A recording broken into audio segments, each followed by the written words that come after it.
You've probably seen the meme. The medieval execution known as the honey barrel. The idea is simple. You're locked inside a barrel, filled with honey and milk, and left out in the scorching heat. Insects swarm to the smell. The victim slowly dies from bites, infection, thirst, and their own waste. It sounds like a torture device, dreamt up by a sadist with a medical degree. This execution gets attributed to Vikings, to ancient Persians, to medieval executioners. It goes by the honey boat or the barrel of death. The internet is full of articles, YouTube videos, even movies, and they all cite the exact same source, an ancient historian no one has ever fact-checked. Do you believe this legend? I used to too, until I started digging. Welcome to the archive of hidden facts with a smile. Today's segment, Hidden Facts in History, 10th to 19th century. We're opening the folder marked The Honey Barrel, the most terrifying execution that never happened.com. This is Svetlana. Let's go.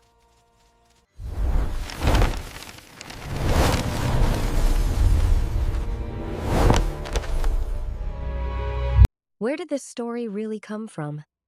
The main witness, Plutarch, a Greek historian who lived around the 1st, 2nd century AD, in his biography of the Persian king Artaxerxes II, he mentions the execution of a Persian named Mithridates.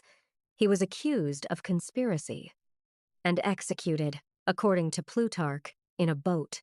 They closed it up, placed dogs and roosters beside him, and waited. Plutarch doesn't mention honey. He doesn't mention milk. He doesn't mention insects. He mentions a boat and hungry animals. That's it. Everything else is fantasy, layered on over the centuries. In the 17th century, historians retold Plutarch and added honey for dramatic effect. In the 19th century, novelists added insects. In the 20th, cinema added slow decay. And in the 21st century, the internet turned it into the most horrifying execution in history, one that may never have happened. But you know it. But do you know about the one who was actually executed that way?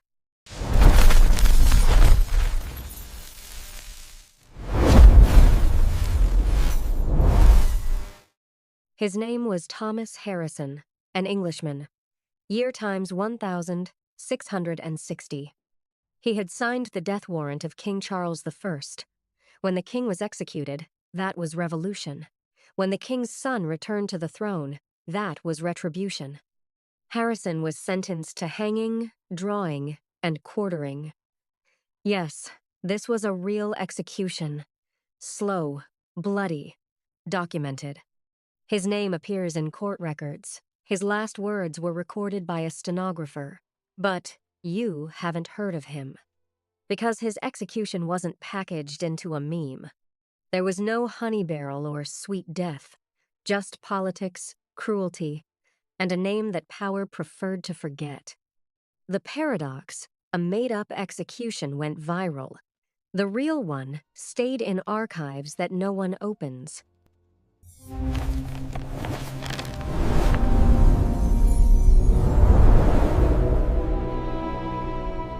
Ask yourself, what sounds scarier?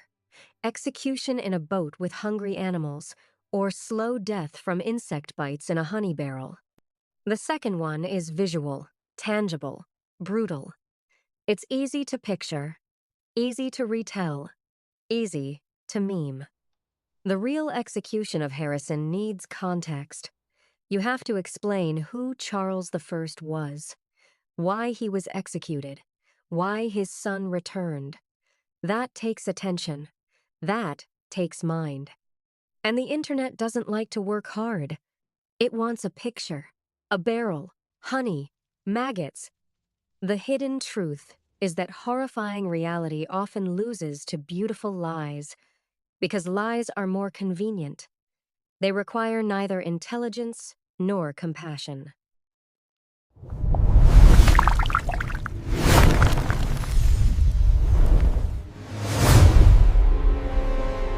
Harrison isn't the only one. Think of Oscar Wilde. He was imprisoned for indecency in 1895. 2 years of hard labor. After his release, he died in poverty. Meanwhile, his lover, Lord Alfred Douglas, was welcomed back into society. Wilde became an icon. Douglas was forgotten. But while in prison, Wilde wrote that he was betrayed by those who should have protected him. And who remembers the name of his lawyer? Who remembers the judge? Who remembers the warden who tormented him? No one. Because history remembers only one victim per episode. It's inconvenient to multiply the suffering. The power of forgetting works simply, we keep one hero or one villain and erase the rest. Or we rewrite them as extras.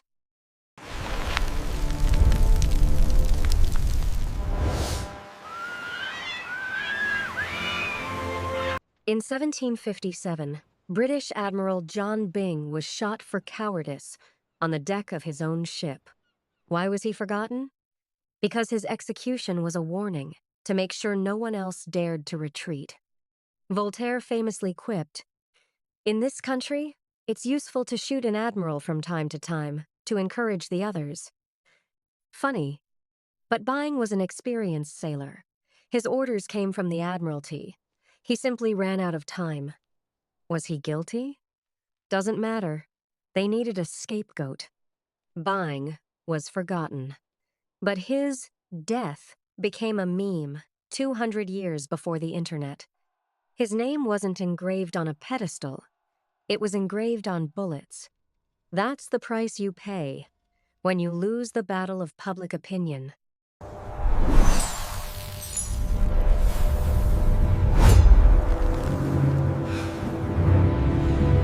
And here's the opposite case.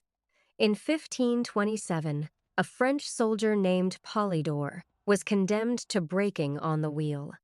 He was already tied to the wheel. The executioner raised his iron bar. And then, a squad of his friends burst in. Polydor was rescued. He got lucky. After that, he served the king honestly, lived to old age, died in his own bed. And no one remembers his name. You know why? Because in history, heroes are either victims or executioners. The lucky ones aren't interesting.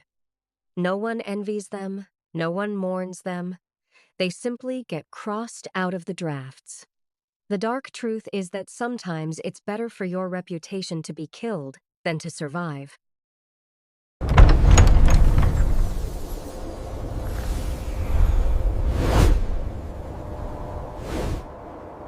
You think torture only happened in Europe? In 1740, Empress Anna Ionovna ordered the torture of her cabinet minister, Artemy Volinsky, for insulting the empress. They cut out his tongue, chopped off his right hand, and then executed him. Volinsky is remembered by historians. But who remembers his comrades, Khrushchev, Soimanov, Euler? They were thrown into dungeons and forgotten. Because power doesn't just kill the body. It kills the name. It crosses people out of decrees. It rewrites history, and the textbooks are reprinted.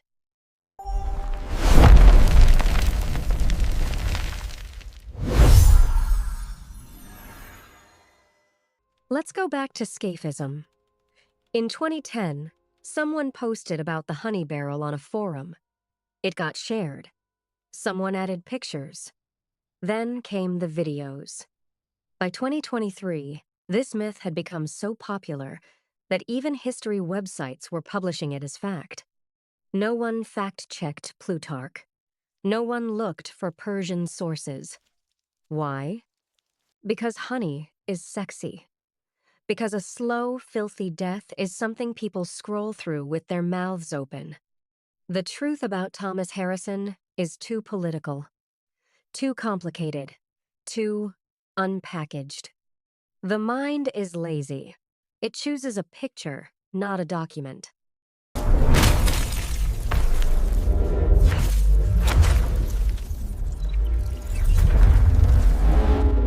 In 1793, France executed the chemist, Antoine Lavoisier, the father of modern chemistry, the man who discovered oxygen.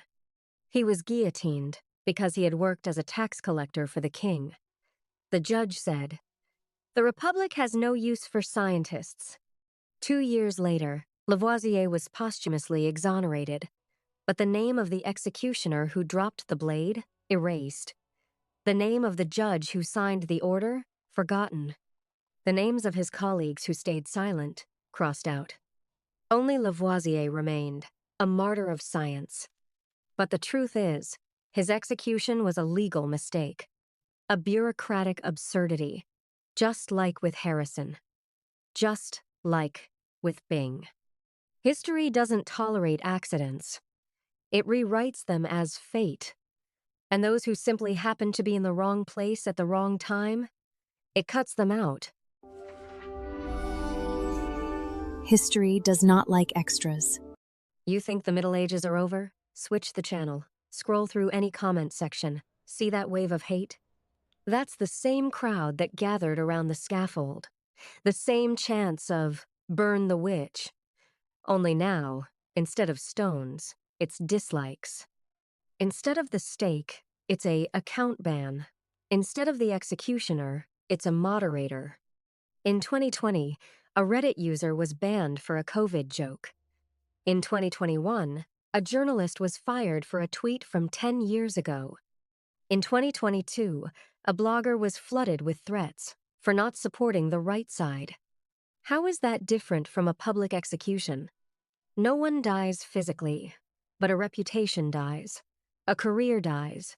The will to speak dies. The dark force has changed its tools, but not its mechanics. You're either with the mob, or you're the mob's victim.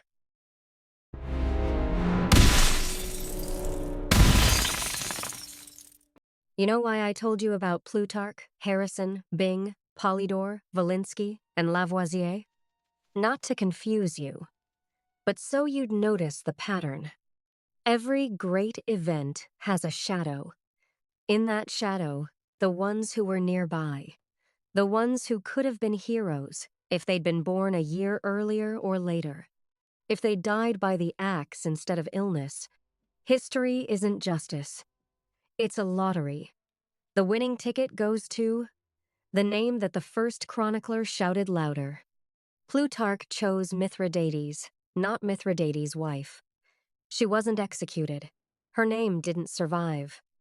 The secret to survival isn't being right.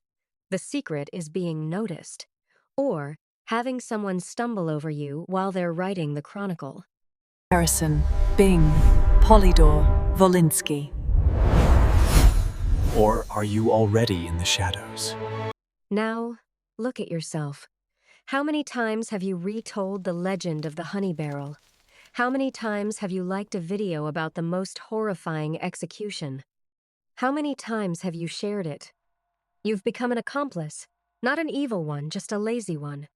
And that's not your fault. The information system is built so that a loud scream drowns out quiet truth. Ray Bradbury wrote, "Lies travel around the world faster than the truth can put on its pants." Today, they travel even faster, through memes. You can keep believing in the honey barrel, or you can admit that the real tragedy is the people whose names were erased. Harrison, Byng, Volinsky. Remember those names. Or have you forgotten already? In 1662, Thomas Harrison was hanged, drawn, and quartered. His last words, "I die for the law and for the liberty of conscience." There were many witnesses, but no one remembered their names. No one remembered the executioner. No one remembered the onlookers. Only a shadow remained. And 300 years later, the internet will gobble up a story about an execution that never happened and call it the most terrifying. Where is justice? It's nowhere. But there is the archive of hidden facts with a smile. Here, we don't promise you pretty legends. We promise names, sometimes dirty, sometimes forgotten. but real. Subscribe. In the next episode, the story of the executioner who became a saint. Or did he? See you there. And remember, the most terrifying executions are the ones your textbooks stay silent about.